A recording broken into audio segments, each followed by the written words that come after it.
Godavarikhani press club లో BRS రాష్ట్ర senior నాయకులు అల్ట్రాటెక్ కాంట్రాక్ట్ కార్మిక సంఘం అధ్యక్షులు కౌశిక హరణ ఆధ్వర్యంలో పాత్రికేయుల సమావేశం జరిగింది. పాత్రికేయుల సమావేశంలో కౌశిక హరి మాట్లాడుతూ జరిగినటువంటి మున్సిపల్ ఎలక్షన్ లో నామినేషన్లు మొదలైన రోజు నుంచి ఇక్కడి ఎమ్మెల్యే అధికారాన్ని అడ్డం పెట్టుకుని బీఆర్ఎస్ పార్టీ నుండి పోటీ చేసే అభ్యర్థికి సపోర్ట్ చేసే వ్యక్తులను పోటీ నుండి తప్పుకోవాలని, వారి అభ్యర్థులకు మద్దతు తెలపాలని బెదిరింపులకు పాల్పడటం జరిగింది.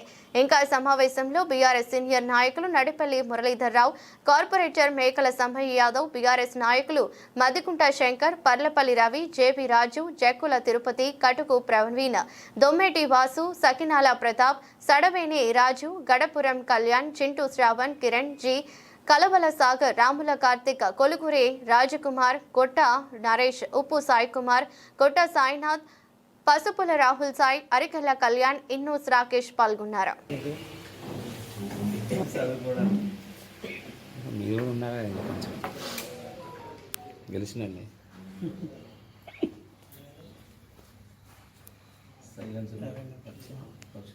అన్నా మా 2 minutes చెప్తారా?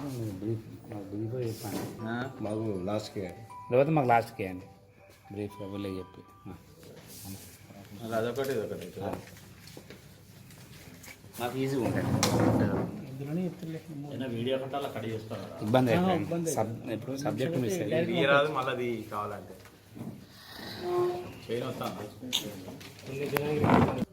ప్రజాస్వామ్యం అనేదే లేకుండా పోతా ఉంది. ప్రజాపాలన అనే పేరు చెప్పుకొని వచ్చినటువంటి కాంగ్రెస్ పార్టీ అదేవిధంగా రాహుల్ గాంధీ రాజ్యాంగం అని చెప్పేసి చేతులు పట్టుకొని తిరుగుతూ ఉంటాడు. కానీ ఇవాళ తెలంగాణ రాష్ట్రంలో ఎక్కడ కూడా రాజ్యాంగం అమలు అవుతలేదు. ఎక్కడ చూసినా దౌర్జన్యం, ఒక అధికార యంత్రాంగం పని అనేదే లేకుండా, అధికారుల ప్రమేయం లేకుండా, అధికారులందరూ కూడా చాలా ప్రాంతాలలో రాష్ట్ర వ్యాప్తంగా పూర్తిగా కండువ కప్పుకొని పనిచేస్తున్నటువంటి కార్యకర్తల్లాగా, నాయకుల్లాగా, ముఖ్య నాయకుల్లాగానే వ్యవహారం జరుగుతూ ఉన్నది.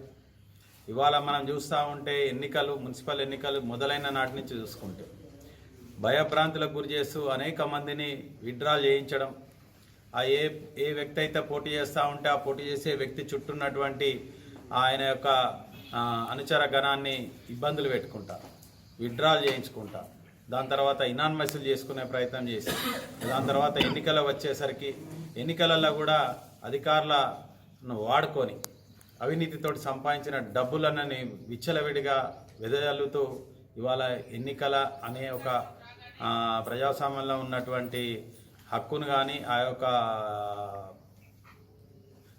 విధానాన్ని కానీ పరిహసించే విధంగా ఇవాళ తెలంగాణలో జరుగుతూ ఉన్నది.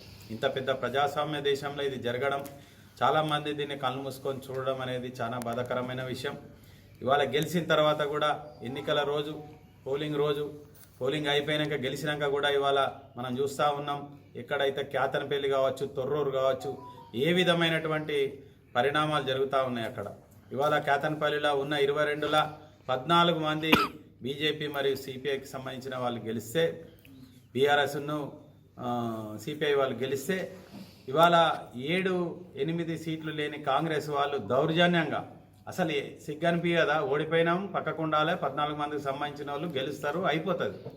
చాలా సింపుల్గా జరగాల్సినటువంటి విషయాన్ని ఇవాళ అక్కడ ఉన్నటువంటి మంత్రి కావచ్చు, ఎంపీ కావచ్చు, అదేదో పెద్ద గొప్ప పని అనుకునే విధంగా వాళ్ళు వ్యవహారం చేసి ఒక 4 వారం రోజులుగా క్యాతనపల్లి కానీ మంచిర్యాల జిల్లాలలో ఒక దౌర్జన్యకరమైనటువంటి ఒక అమానుషమైన సంఘటనలు జరిగే విధంగా ఉన్నది.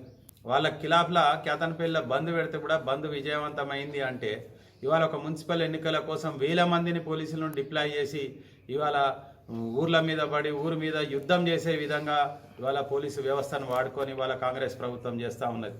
ఇవాళ తొర్రూరులో కావచ్చు, ఇంకొకడ చూసినా కానీ, ఎక్కడ ఇబ్రహీంపట్నంలో కానీ, ఇంకా ఏ ప్రాంతం తీసుకున్న 1000 మంది పోలీసులను కవాతు చేసుకుంటూ ఆ డిస్ప్లే చేసిన ఫోటోలు చూస్తూ ఉంటే మనం ప్రజాస్వామ్యం ఏ విధంగా పోతుందనేది గమనించాల్సిన విషయం.